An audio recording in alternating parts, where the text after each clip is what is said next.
시인의 상상력은 생리적인 체험이나 자기 경험에 기반하고 있어요. 상상력의 기초는. 그러나 상상력이라는 게 그렇잖아요. 있는 것도 없다고 상상할 수도 있는 것이고, 있는 것도 없는 것도 있다고 상상할 수 있는 것이고, 또 있는 것을 가지고 거기다가 어떤 문학적 변형, 문학적 형상화라고도 이야기해요. 우리가 문학용어로. 그러한 형상화하고 변형의 과정을 통해서 새로운 창조의 어떤 아름다움을 만들어낼 수도 있거든요.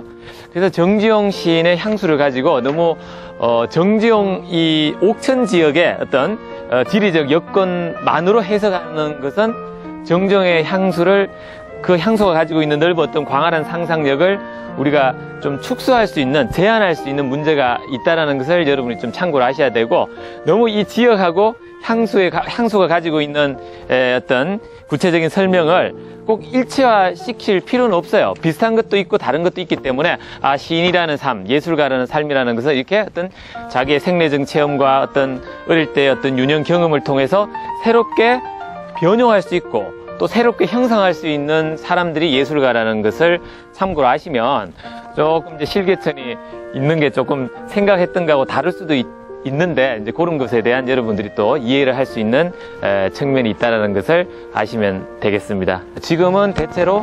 6.25 발발 직후에 불행하게 아주 우연한 사건에 의해서 돌아가시는 걸로 웬만한 사람들이 다 그렇게 합의를 하고 있고,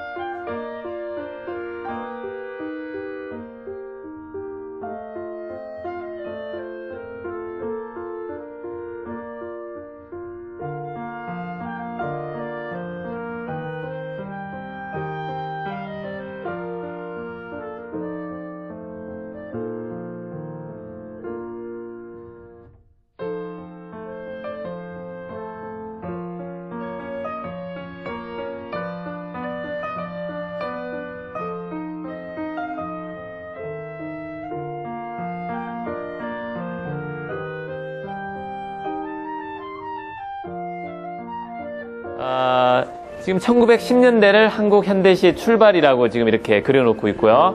20년대를 낭만주의 시대, 10년대는 우리가 아는 김억은 김소월의 서성이에요. 김억은 김소월을 키운 사람인데 사실 김소월이 서성보다 더 유명해졌죠. 그리고 20년대 대표적인 시인이 한용운, 김소월, 이 두 분이 대표적인 거예요. 그리고 이제 홍사영 시인은 30년대까지 활동을 했는데, 이분은 시도 열심히 썼지만 희곡을 많이 써가지고 연극으로 많이 올렸어요. 그래서 화성에 가면 홍사영 문학관이 지금 설립이 되어 있는 상태고요. 이상화는 이제 독립운동도 하고 저항시를 쓴 분이고. 그래, 한국 현대시의 정말 새로운 태동이고 발전기가 바로 30년대. 이 30년대 시인들은 10년대하고 20년대 시인하고 달리 영미문학의 전통을 많이 공부해온 사람들이에요. 물론 이제 10년대도 김억이나 주요한 같은 사람들이 프랑스 상징주의 시에 대해서 공부를 많이 했어요. 프랑스 상징주의 시를 소개한 잡지가 태서문의 신보라는 잡지예요. 10년대, 20년대 나온 잡지. 근데 30년대 시인들은 10년대, 20년대 시인들하고 특별히 구별되는 점은, 이분들은 영미문학의 어떤 좋은 시들을 소개하고 또 그 시에 영향을 받은 사람이에요. 그 중에 대표적인 사람이 바로 우리가 알고 있는 이 정지용 시인이죠. 이때 1930년대는 석박사 과정이라는 게 거의 없었어요. 학부만 나와도 대학 교수가 되고 그런 시절이었어요. 정지용 선생도 동서대학 영문학과 나와서 이화여전에, 지금으로 따지면 이화대학의 교수가 됐으니까. 근데 학위 논문을 썼는데, 아주 윌리엄 브레이크라는 영미 시인을 연구를 잘했어요. 그래서 그 논문이 독창적이라는 평가를 받았고, 그 논문에 의거해서 지용 선생이 또 윌리엄 브레이크의 시에 영향을 받았고, 또 그 시인의 시를 번역해서 국내에 소개하면서 이렇게 영미문학이 국내에 본격적으로 소개되는 하나의 분수령의 역할을 했다라고 할 수 있어요. 그래서 이러한 1930년대 시인을 중심으로 해서 오히려 10년대하고 20년대는 어제 화요일에 말씀드렸죠. 현대성이 좀 약하다. 모더니티가 약하다. 이분들은 모더니티는 조금 약한 대신에 이제 전통적인 의식이 강하다. 특히 이제 한용운 시인이나 김소호 시인은 어떤 우리가 가지고 있는 고전문학적인 정서, 좀 전통적인 한의 정서 같은 것들이 많이 수용이 됐기 때문에 정지용보다는 현대성이 좀 떨어지는 시인이라는 평가를 하기도 해요. 그래서 정지용 시인을 오히려 한국 현대시의 시작이고 한국 현대시 아버지로 보자는 의견도 많다라고 할 수 있어요. 이게 30년대 시인을 보시면 얼마나 정말 지금 기라성 같은 시인 훨씬 더 세련되고 문학 예술에 대한 인식이 더 독창적이고 훨씬 더 형상화 능력이 두드러진 작품을 많이 쓴 시인이 30년대 쫙 이렇게 펼쳐지죠. 정지용 시인 자신도 시를 쓸 때 상상력을 굉장히 중요하게 생각한 분이에요. 그렇기 때문에 오늘 실개천이 정지용 시에 나오는 실개천보다 좀 못하다는 생각을 하는 것도 왜? 시인이 상상력으로 쓴 거예요. 어떻게 똑같은 그 묘사만 하겠어요? 상상력을 중시한 분이고 정지용은 또 이미지를 중요한 분.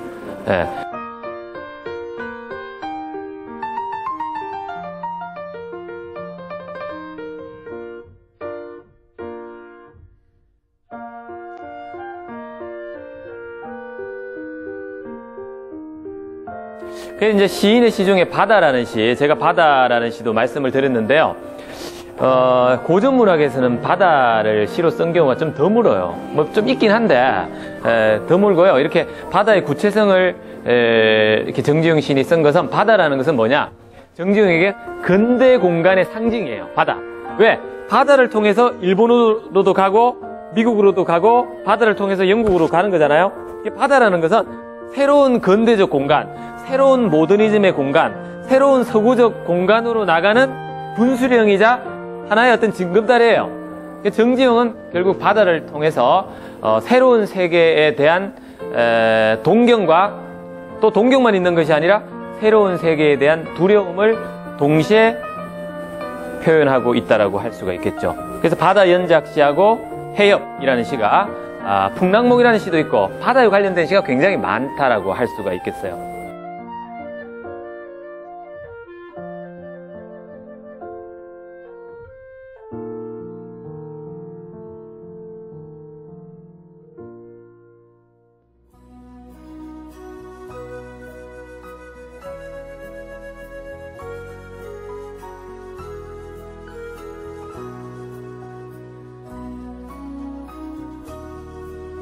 시를 읽으면서 바깥의 풍경을 보는 거예요. 산도 보고 물도 보고 앞에 있는 갈대도 보고 하는 그런 느낌으로 바라보시면 나는 굉장히 이 풍경이 엄청 좋던데 여러분들은 어떻게 생각하십니까? 좋아요. 예. 그렇게 감탄을 좀 하셨으면 하는 마음에서 들었습니다.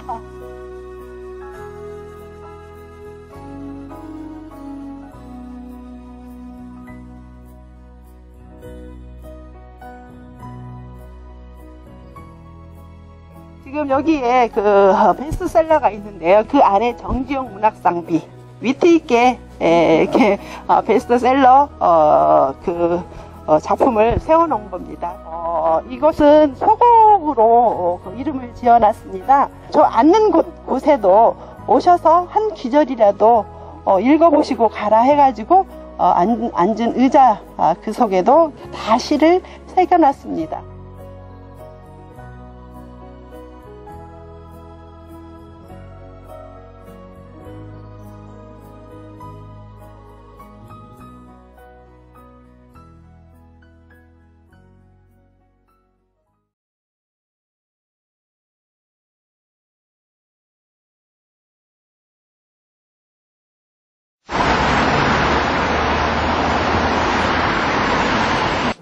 안녕하세요. 호수대학교 문화콘텐츠 창작전공에 재직하고 있는 김종태 교수입니다. 오늘 저는 한국 현대시의 아버지라는 평가를 받고 있는 정지용 시인의 시세계에 대해서 말씀을 드리고자 합니다. 정지용 시인의 시세계를 세 가지 공간으로 설명해 드리려고 합니다. 첫 번째 공간은 원형적 공간이고 두 번째는 근대적 공간이며 세 번째 공간은 제의적 공간입니다. 자, 이제 제 강의를 시작하도록 하겠습니다. 네, 감사합니다. 오늘 주제는 한국 현대시의 아버지라는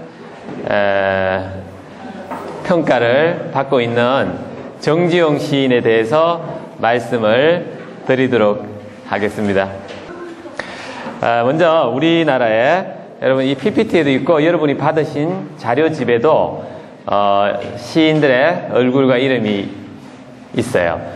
그래서 제가 여러분들이 국문학을 전공하신 분도 있고 안 하신 분도 있으리라고 생각되기 때문에 정지용 시인을 이야기하기 전에 정지용 시인 외에 우리나라를 대표하는 시인들이 어떤 분들이 있느냐라는 것도 한번 생각해 보는 것도 의미 있다고 생각돼서 먼저 이렇게 한국의 대표 시인들의 사진하고 이름을 좀 골라봤습니다. 여러분 이렇게 다 보셔요? 다 보셨죠? 아시는 분들이죠? 네. 혹시 여기서 모르시는 시인 있어요? 있을 것 같은데. 오장한.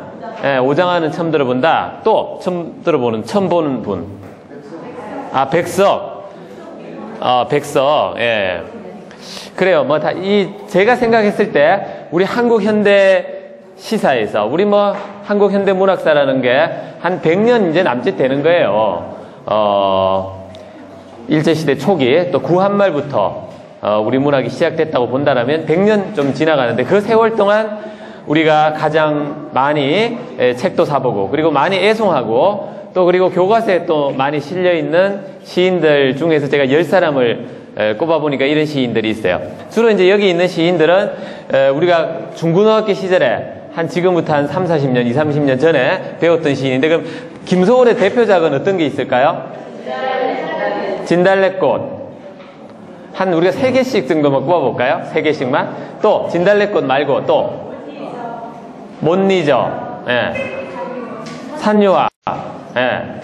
역시 김소월은 인기가 좋으네요. 그래서 김소월 시인은 국민시인이다 이런 호칭을 받아요. 1920년대 활동했는데 가장 대중들에게 사랑을 많이 받았던 시인. 그리고 이분의 또 특징 중에 하나가 노래로 많이 불려졌어요. 여러분 산유화라는 시 들어보셨죠? 또 엄마야 누나야 진달래꽃 이런 주옥 같은 가곡과 가요로 불려진 시인이라고 할 수가 있겠죠.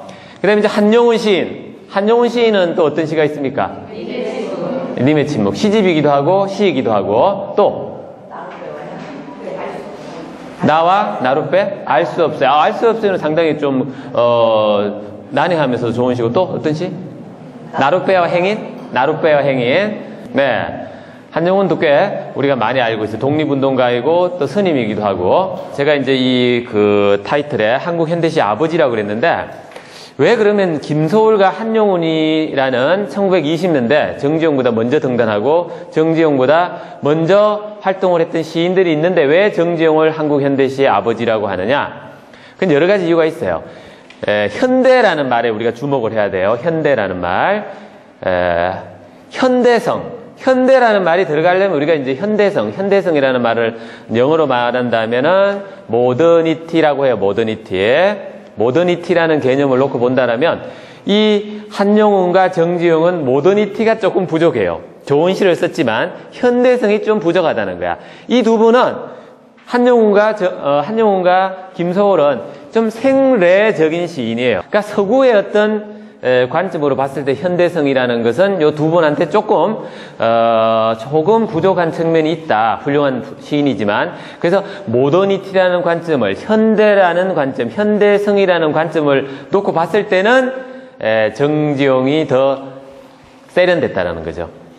여하튼 그래서 우리가 정지용이 한국 현대시의 모더니티를 놓고 봤을 때는 가장 최초의 시인이다. 그래서 그런 평가를 우리가 할 수 있어요. 그래서 오늘 우리가 정지용 시 좀 사전적인 이야기를 좀 해봤어요. 그래서 사전적으로 보니까 한 3가지 정의가 있더라고요. 그래서 이걸 찾아봤더니 시라는 게 구약 성경 시편. 이 중에서 여기 계시는 선생님들 이 구약 성경을 많이 읽어본 분들이 있을 거예요. 그 시편이라는 그 시편의 시. 그 시 그러면 이 시편의 글을 말할 수도 있다는 거죠. 그리고 또 문학의 한 장르로 자연이나 인생에 대해서 일어나는 감언과 사상 따위를 함축적이고 운율적인 언어로 표현한 글. 이렇게도 또 볼 수가 있고 또 우리가 옛날에 쓰던 한시를 이야기해 볼 수도 있고 그래서 좀 시적이다 이런 표현을 많이 쓰는데 시적이다. 시적인 감수성, 시적인 분위기, 시적 표현, 시적인 느낌 그래서 시적인 정치를 가진 또 그런 것을 우리가 시적이다라고 이야기를 하는 것이죠. 그럼 시를 왜 쓰느냐? 이건 제가 한번 생각해 봤어요. 두 가지를 한번 생각해 봤는데 자기 고백을 하고 싶은 게 있어요. 자기 고백을 해서 자기를 위로하는 거예요. 자기를 위로. 저도 시로 제가 등단한 지가 올해로서 제가 98년에 등단했으니까 벌써 한 20년은 안 됐지만 17, 8년 됐는데 저는 시를 쓰면서 자기 위로를 해요. 제 고백을 하고 그 다음에 타인이 공감하면 타인도 또 위로를 해주겠죠. 그죠? 다른 사람도 위로하겠죠? 그 다음에 이제 시를 통해서 이 세계라는 것은 나 밖에 있는 다른 자연과 우주와 타자의 모습들을 형상화하고 그리고 그것을 통해서 나와 그 타자와 동일성을 지향하고 함께 동질감을 느낀다는 거죠. 감정이입을 통해서. 그리고 또 그것을 통해서 자기를 위로하고 또 타인이 그것을 통해서 감동할 수 있게 만든다. 이 밖에도 여러 가지 이유가 있지만 제가 생각했을 때 이렇게 두 가지 도표로 그릴 수 있지 않을까라는 생각을 해보았고요. 자, 그럼 우리가 이제 정지용에 대해서 이제 본격적으로 좀 이야기를 해보도록 하겠어요. 그래서 정지용 시인은, 여러분 잘 아시다시피 이렇게 충북의 옥천에서 1902년에 나왔고요. 이분이 이제 본격적으로 이렇게 시를 쓰기 시작했고, 이분은 도지사 대학 영문학과에 입학했어요. 이게 이제 한글로 하면 동지사예요. 한자로. 이제 발음이 다 다르잖아요. 그죠? 대학이라는 말도 일본말로 하면은 다이가쿠. 그러니까 도지사 다이가쿠. 중국에서는 대학을 따시라 그러죠. 같은 한자를 놓고 발음이 다른 거예요. 우리나라 발음은 대학, 도지사 대학, 교토에 있어요. 전 여러 번 가봤어요. 이 동지사 대학을. 동지사 대학에 가면은 정지용항 시비와 윤동주 시비가 나란히 있어요. 그래서 참 일본 사람들이 또 우리나라 입장에서 또 좀 서운한 것도 있고 또 비판할 것도 있지만 자기 학교의 동문인 한국 사람의 시비를 이렇게 예쁘게 세워줬다는 측면에서는 참 또 고맙더라고요. 동시사 대학의 사람들이 교토에 그리고 이렇게 계속 작품 활동을 했고요. 그리고 졸업하고 또 귀국을 했고 귀국하면서 우리가 잘 아는 유리창을 발표했고요. 그리고 불행히도 한국전쟁 발발 직후에 사망을 했어요. 요즘에 대체로 2002년에 북한에 있는 정지용의 아들하고 우리 한국에 사는 정지용의 아들이 만났어요. 서울에서 만났는데 두 사람 다 서로에게 아버지 안부를 물어봤죠. 남한에 있는 아들은 우리 한국에 있는 아들은 북한에 아버지가 있다고 북한에 있는 자기 형제한테 아버지 잘 계시냐고 물어봤고 또 북한에 있는 아들은 또 우리 한국에 또 계신다고 한국에 있는 자기 형제한테 물어봤어요. 그래서 결국에 북한에도 한국에도 정지용 시인은 존재하지 않았죠. 그래서 이제 정지용 시인의 죽음에 대해서는 대체로 의견이 일치되고 있는데 북한으로 가는 도중에 그것은 강제적으로 갔는지 어떤 의도를 가지고 갔는지는 좀 아직 모호해요. 근데 하여튼 북한으로 가는 도중에서 휴전선 38선 인근에서 미군 폭격에 의해서 불행히 사망했다라고 하는 것이 요즘에는 정설로 통하고 있죠. 정지용 시인에 대해서는 여러분들이 평가를 하셨는데요. 그 중에서 대표적인 평가를 보면 유종호 교수가 이런 이야기를 했어요.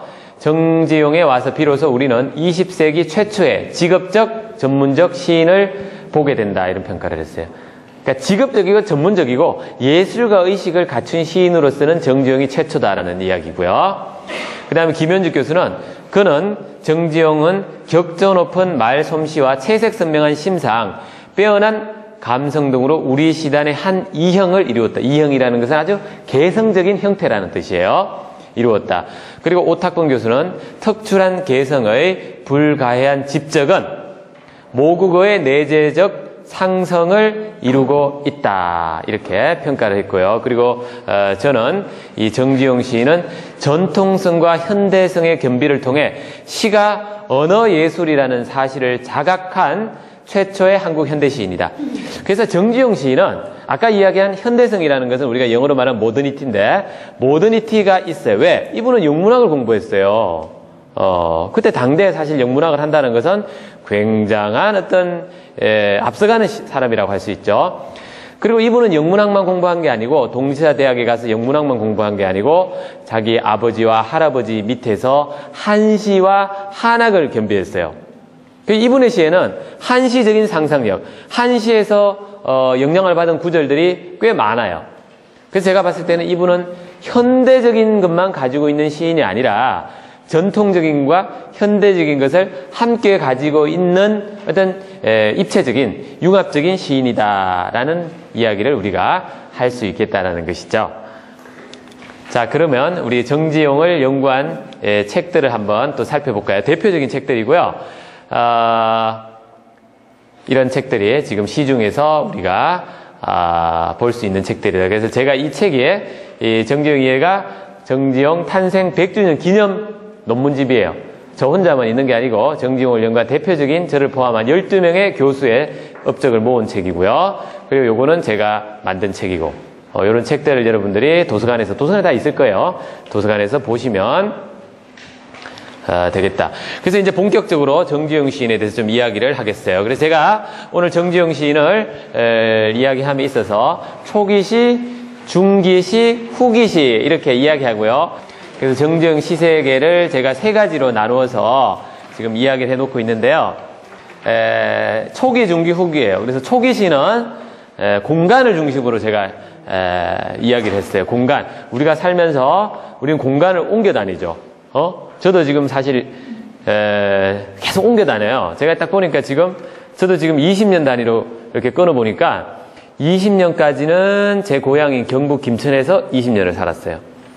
그 다음에 또 40까지는 서울에서 20년을 살았어요. 그리고 또 이제 40부터 지금 천안에서 제가 살고 있는데 천안에서 20년을 살지 또 다른 데로 또 떠내기로 또 유랑할지는 모르겠는데 그래서 우리가 공간을 여기 계시는 선생님들도 아마 같은 곳에서 지금 50년 살지는 않으실 거예요. 이렇게 특히 천안이라는 지역은 다른 지역에서 오신 분들이 많기 때문에 아마 천안에서 쭉 사신 분들보다는 다른 지역. 그래서 공간에 따라서 그 사람의 문학세계가 바뀌는 경우가 많다. 그래서 정지용 시인도 그 사람이 살았던 공간에 따라서 이렇게 또는 상상력의 공간에 따라서 시세계가 바뀌는데 초기 시의 세계를 저는 원형적 공간이라고 이야기했어요. 원형적 공간과 분리의 시라고 이야기했는데요. 이 원형적 세계라는 것은 자기 고향과 자기가 태어난 곳에 얽힌 이야기라고 할 수 있어요.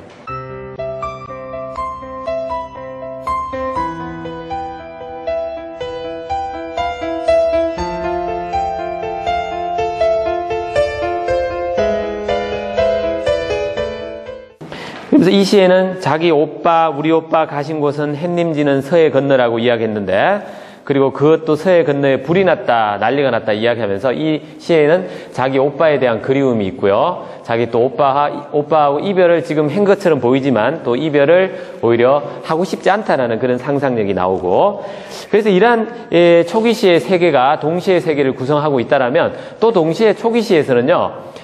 이 원형적 세계와 어떤 이별을 한 거, 또 이별한 상태에서 어떤 자기의 원형적인 세계를 그리워하는 시들도 동시에 나타난다고 할 수 있어요.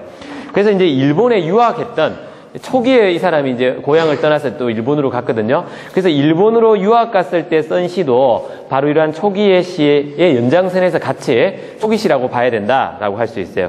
여러분 이쪽에 한번 볼까요? 이쪽에 보면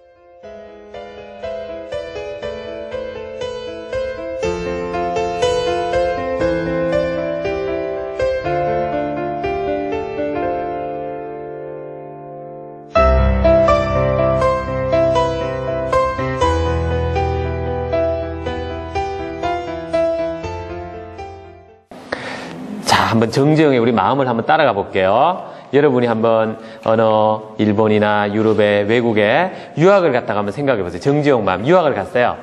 유학 갔는데 그 나라에서 또 낯선 어떤 카페에 들어가서 커피를 마시거나 어떤 다른 차를 마시고 있어요. 근데 이 정지용의 마음에 어떤 게 생각이 났어요? 자기 나라가 떠올랐어요. 식민지 조선, 빼앗긴 나라. 지금 이 사람 어디 왔어요? 자기 나라를 빼앗은 그죠? 나라에 유학 갔죠. 당 시대에는요, 지금은 대부분 사람들이 미국으로 유학을 가지만 일제시대에는 또 또 대부분 어디로 갔어요? 일본으로 유학을 갔어요. 왜냐면 일본이 선진국이었어요. 예? 그래서 일본으로 유학을 가서 일본의 선진 문물을 배우고 왔죠. 그러니까 어떻게 따지면 굉장히 참 이중적인 마음의 상태죠. 우리의 조선을 괴롭히고 조선을 빼앗은 나라, 식민 통치를 하는 나라에 갔어요. 어떻게 보면 좀 적대적인 나라예요. 그 나라에 가서 공부를 해야 돼요. 대부분 지식인들이. 그리고 이제 이 정지용 시인이 유학을 갔어요. 동시사대학 영문학과에 유학을 가가지고 그 교토에 있는 카페에 들어갔는데 자기의 마음이 어때요? 좀 비참하지죠? 그 심정이 들어가 있던 거예요. 이 시 속에는. 울금향 아가씨, 울금향이라는 건 튤립을 말하는 거예요. 그러니까 울금향 아가씨라는 것은 튤립 같이 예쁜 아가씨라고도 해석할 수 있어요. 어떤 아가씨가 예쁘게 있는 거예요. 일본인인지 뭐 유럽인인지. 그렇게도 해석할 수 있고, 튤립이 병에 꽂혀 있는데 튤립을 의인화시켰다라고 볼 수 있어요. 두 가지로 해석이 가능해요. 시라는 것은 소설하고 달라요. 해석이 워낙 다양하게 할 수 있는 게 시예요. 예. 울금향처럼 예쁜 아가씨가 있다. 또는 튤립이 있다. 아가씨처럼 예쁜 튤립이 있다. 두 가지가 다 가능해요. 갱사 커튼. 이건 일본말로 사라사 커튼인데 얇은 커튼이에요. 밑에서 깜빡깜빡 조는구냐. 나는 자작의 아들도 일제시대 때요. 일본 제국주의에 협조하고 충성한 사람들에게 일본 제국주의 조선총독부에서 자귀를 내렸어요. 응? 그러니까 일제협전, 친일을 하면. 예. 근데 이 정지용은 자기 아버지가 그렇지 않았어요. 그런 사람이 아니었어요. 그래서 나는 자작의 아들도 아무것도 아니단다. 남달리 손이 희어서 슬프구나. 시인의 어떤 손은 희겠죠? 그죠? 시인이 얼마나 가냘픈 존재예요? 나는 나라도 집도 없단다. 나라도 빼앗겼고, 또 집도 빼앗겼어요. 떠돌이 인생이에요. 대리석 테이블에 닿는 내 뺨이 슬프구나. 대리석 테이블에 자기 감정을 이입하고 있죠. 그리고 나서 또 강아지를 보는 거예요. 그 강아지는 또 이국종이에요. 어느 다른 나라에서 온, 조선에서 보지 못했던 이국종 강아지. 그래서 그 이국종 강아지가 뭐예요? 자기의 원산지를 떠나가지고 다른 데 온, 그럼 어때요? 이국종 강아지를 보면서 시인은 어떻게 생각했겠어요? 자기의 동지라, 자기의 분신, 자기하고 비슷한 처지라고 생각한 거죠. 그래서 오 이국종 강아지야 내 빨을 바라다오. 거기서 바로 떠돌이 우리 조선의 유학생의 슬픔을 이 시를 통해서 읽을 수 있겠다. 그러니까 이 시에는 또 역시 고향에 대한 어떤 조국에 대한 그리움이 동시에 나타났다라고 할 수가 있겠습니다. 그 다음에는 압천이라는 시를 한번 보겠어요. 압천.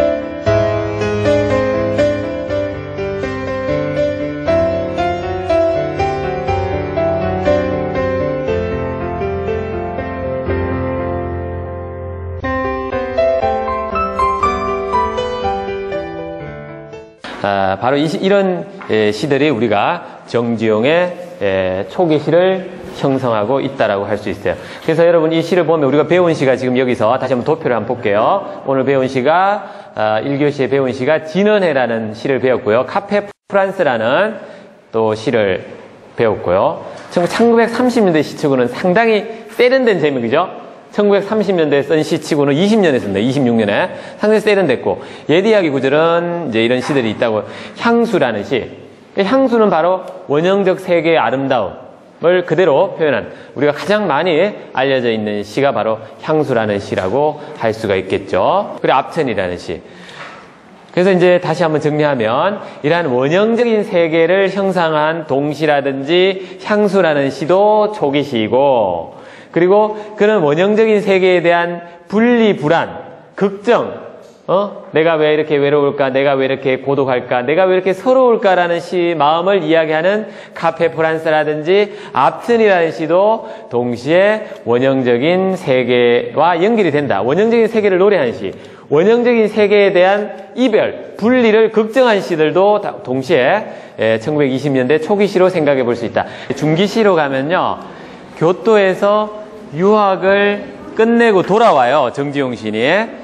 그래서 돌아와서 쓴 시 위주로 이 중기시가 되고 있거든요. 그래서 이제 중기시 중에서 이 바다라는 시가 있고요. 이 바다라는 시는 근대 문명에 대한 체험. 우리가 바다라는 거 사실 조선시대의 시에서는요, 바다를 노래한 시가 별로 없어요. 그래서 근대 시인, 현대 시인으로 와서 이제 현해탄 체험을 하고, 일본으로 가고, 미국으로 가고 하면서 바다에 대한 시들을 쓰기 시작해요. 정지용은 바다에 대한 시를 여러 편 썼어요. 이 바다라는 시가 있고요. 그래서 오늘 또 배우게 된 유리창이 있고요. 유리창 1, 2가 있는데 대표작이 유리창 1이에요. 그리고 고향이라는 시가 있고요. 또 시계를 죽임이라는 시가 있고, 유선해상. 그래서 정중이 고향으로 또 서울로 한국으로 돌아와서 어떤 그때의 시의식을 필기한 것이 중기시다. 그래서 우리가 중기시를 처음으로 중기시를 이야기하면서 정중이 유리창 1이라는 시를 한번 보도록 하겠어요. 유리창 1을 한번.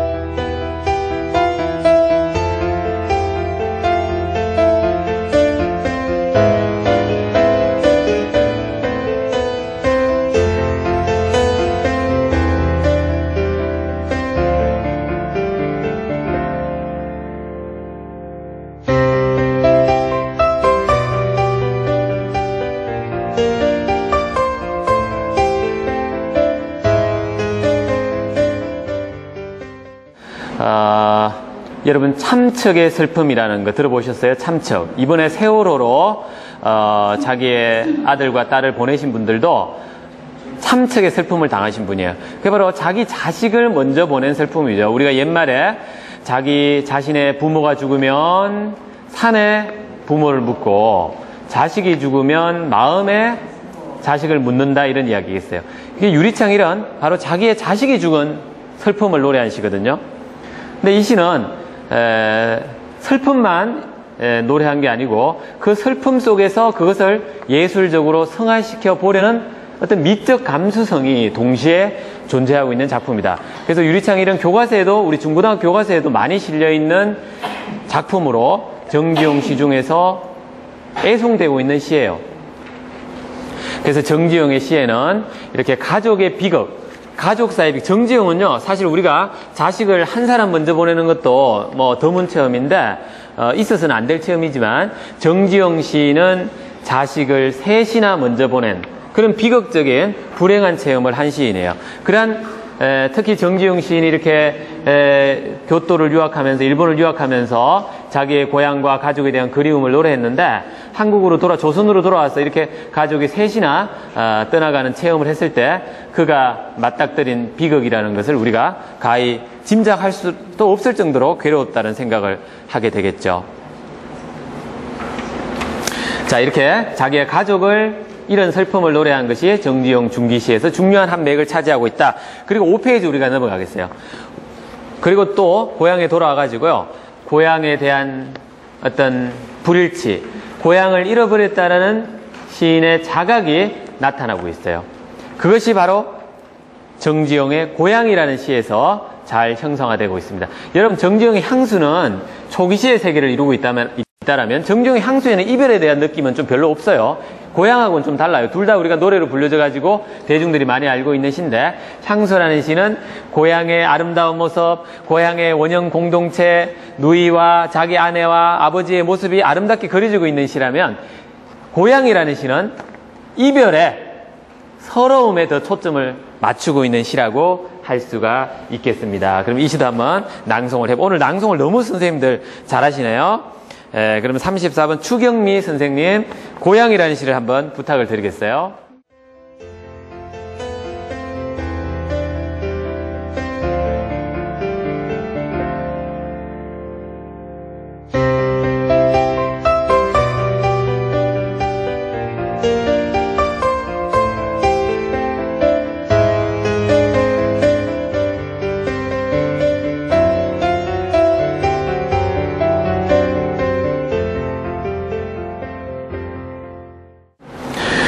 이 체험도 이제 정지용이 이런 시를 쓴 것도 우리가 한번, 우리도 고향에 돌아가죠. 1년에 한 2번씩은 여러분이 자라던 곳, 태어난 곳에 가는데 한번 그때의 심정을 한번 생각해 보세요. 내가 어릴 때 살던 고향에 왔을 때 그 고향이 나하고 뭔가 옛날처럼 동일화되어 있는지, 지금 고향에 돌아가면 뭔가 좀 다르다는 느낌을 받는지, 우리가 저는 이런 경험을 하는데요. 지금도 제가 이제 자랐던 고향에 저희 집이 있는데 가면요, 좀 낯설다는 생각이 들 때가 있어요. 예, 그곳에서 20년 동안 살 때는 그런 생각이 안 들었는데, 지금 이제 어른이 되고 나이가 들어가지고 고향에 찾아가면 고향이 좀 낯설어요. 그리고 또 고향에 어떤 제가 다니던 초등학교 운동장이라든지 제가 놀이던 뒷산이라든지 가면 옛날 느낌이 안 나고 좀 다른 느낌, 생소하다는 느낌이 들거든요. 그런 체험을 하신 분들은 아마 이 시가 더 공감이 될 거예요. 그래서 지금 이 시인이 고향에 돌아와도 그리던 고향은 아니더뇨, 이렇게 이야기하고 있어요. 그럼 과연 우리가 이제 이 시를 해석할 때 이 시를 두 가지로 해석하는 경향이 있는데, 어떤 분들은요, 이 시에서 왜 고향에 시인이 돌아왔는데 그리던 고향이 아니다고 이야기하는 이유가 고향이 변했기 때문이다라고 해석하는 분들이 있어요. 고향이 변했다. 고향에 돌아왔더니 고향이 변해갖고 나는 안 변했는데 고향이 낯설게 느껴진다라고 해석하는 분들이 있어요. 근데 저는 그렇게 생각하지 않아요. 이 시를 해석할 때 저는 그 반대로 해석해요. 고향은 변하지 않았는데 그것을 바라보는 나 자신이 변했기 때문에 고향이 낯설어진다고 저는 이 시를 해석하거든요. 그래서 이 시는요, 향수하고 달라요. 6페이지로 가볼게요. 이 고향이라는 시는 고향의 아름다움을 노래한 작품도 아니고요, 고향의 변화된 모습을 안타까워하는 작품도 아니에요. 그래서 이 시는 그러한 나의 변화로 인한 고향의 낯설음을 이야기한 시다라고 정리를 할 수 있겠어요. 그리고 이 무렵에는 정지용이가 도시 체험을 해요. 정지용은 문명 체험을 노래한 시를 썼는데, 그러한 문명 체험을 노래한 시에서도 정지용 시인은 이러한 낯설음을 이야기하죠. 그러니까 이제 정지용에는 두 가지가 다 낯선 거예요. 고향도 낯설고 자기가 경험했던 문명도 낯설어지는 양가적인 낯설음의 체험을 하게 된다. 유선애상이라는 시를 한번 읽어보시겠어요?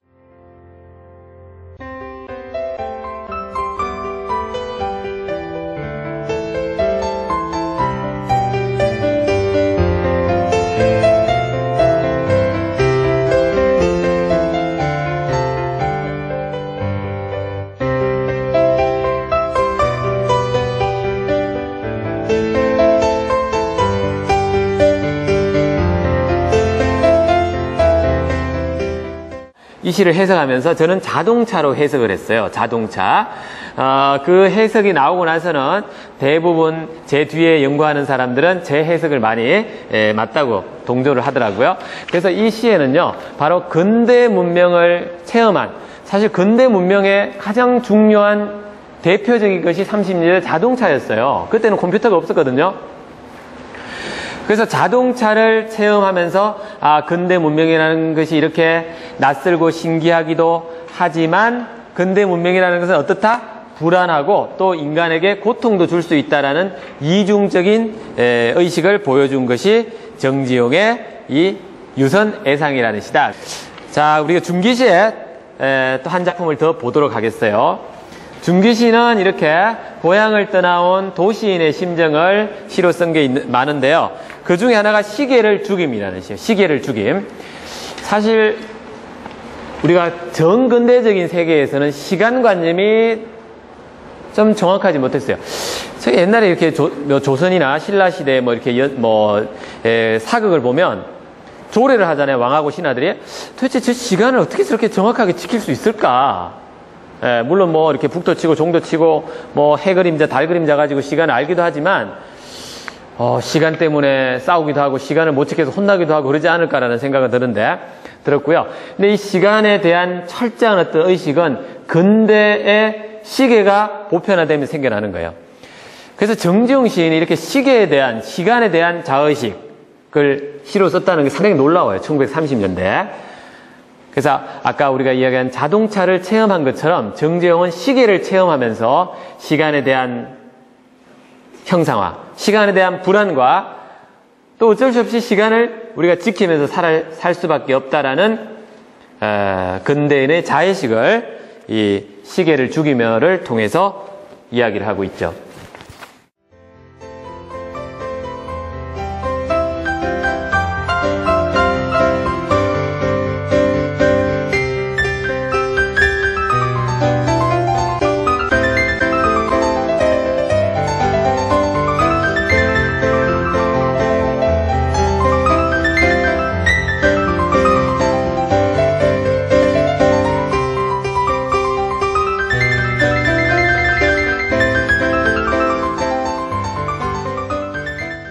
자, 우리가 또 8페이지로 가서 이제 세 번째 공간으로 정지용의 시세계를 보도록 하겠습니다.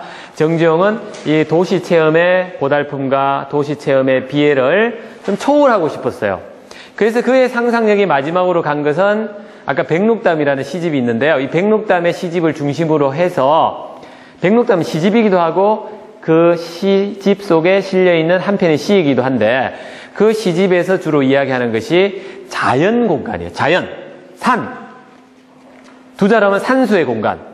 그래서는 이러한 정지용이 마지막에 다다른 공간을 제의적 공간. 제의라는 것은 제사, 축제 이런 말이에요. 제의적 공간이다라고 이야기를 하고 있어요. 그리고 이 제의적 공간에서 정지용 시인이 추구한 것은 자연합일이다. 자연과 하나가 되겠다는 거죠. 정지용 시인은요, 친일을 하지 않았어요. 친일을 하지 않았어요. 그래서 아마 정지용 시인이 이런 이야기를 했어요. 그가 쓴 산문에서 친일도 할 수 없었고 그렇다고 내가 배일도 할 수 없었다. 항일도 할 수 없었다. 적극적인 항일 투쟁도 할 수 없었다. 그런 이야기를 했어요. 그러면서 내가 산수의 세계로 나아갈 수밖에 없었다. 이런 이야기를 하고 있어요. 정지용 시인이 산수시의 세계로 자연 합일의 세계로 나아가게 된 것은 친일도 배일도 할 수 없었던 마음이 그 속에 또 투영되었다라고 할 수가 있겠습니다. 8페이지로 한번 가볼까요? 인동차라는 시, 인동차, 차의 종류죠. 인동차. 그 심정으로 들어가야 돼요. 인동차의 노주인의 심정, 산속에서 차를 끓여서 마시는 주인의 마음으로 들어갔을 때 우리는 이 시가 공감이 되죠. 제가 최근에 고등학교 교과서를 만들었는데 이 시를 실었어요. 정지용 시 중에 한 편을 실었는데 저는 이 시가 참 아름답고 이 느낌이 참 좋아요. 따뜻한 심정, 위로받는 마음.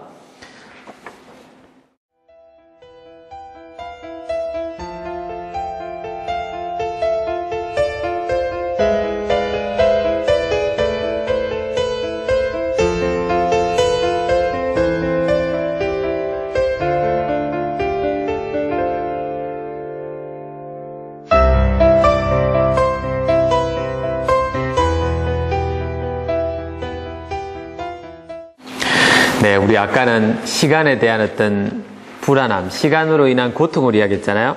근데 이 시는 오히려 그 반대예요. 이제 세계가 바뀌는 거예요. 후기시에서는.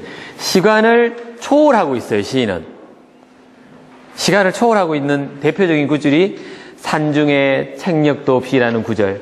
책력이 뭡니까? 달력이죠. 달력도 없이 살아가는 노주인의 이야기. 이것은 바로 정지용의 추구하는 새로운 자아의 모습이고 정지용의 마음이 이입된 주인공이라고 할 수 있어요.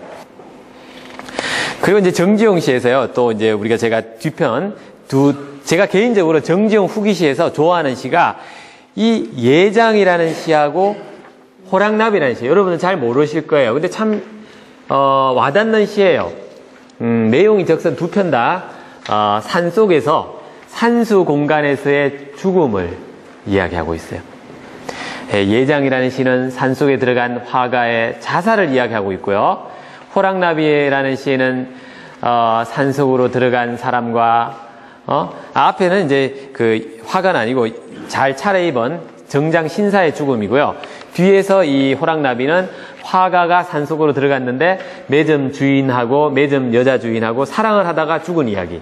좋은 시로서는 예장하고 이 호랑나비가 정지용의 후기시의 마지막을 장식한 동시에 또 정지용 시 전체 시세계를 놓고 보았을 때도 백미 중에 백미다라고 할 수가 있겠습니다.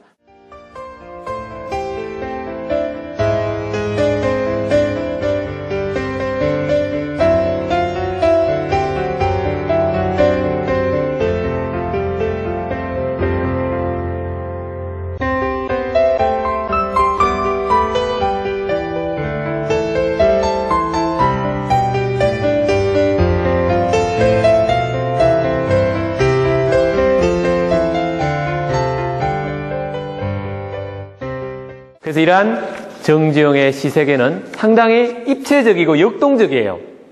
다시 한번 이 도표를 보시자면 이 초기 시에 이 원형적 공간과 불안을 가지고 있던 세계에서 또 서울과 도시를 체험하면서 근대적 공간에서 고통과 불안을 확산했던 세계에서 다시 제2적 공간 속으로 들어가서 자연합일의 죽음을 추구했던 세계, 이 입체적인 세계가 바로 정지용 씨의 유기적인 모습을 우리에게 보여주는 것이다. 이렇게 훌륭한 시인은 입체적인 세계를 보여주는 시인이 훌륭한 시인이에요.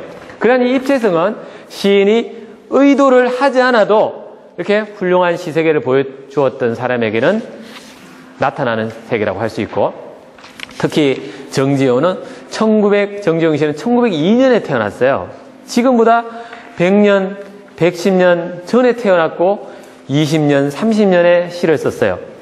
그럼에도 불구하고 이렇게 의미 있는 시를 많이 썼다는 게 참 놀랍죠. 지금 시인이 이 정도 시를 쓰는 거하고 100년 전에 태어났던 시인이 이렇게 좋은 시를 썼던 것 다른 거죠. 그래서 우리가 정지용 씨를 한국 현대시의 아버지다. 그래서 우리가 오늘 정지용 시인, 한국 현대시의 아버지인 정지용 시인의 시세계를 이렇게 세 가지로 나눠서 공부한 시간을 가졌습니다. 근데 오늘 또 질문할 게 있으면 질문을 좀 하시죠. 질문할 거 혹시 있으신 분? 네, 그럼 질문 없으시면 오늘 강의를 이상으로 마치도록 하겠습니다. 감사합니다.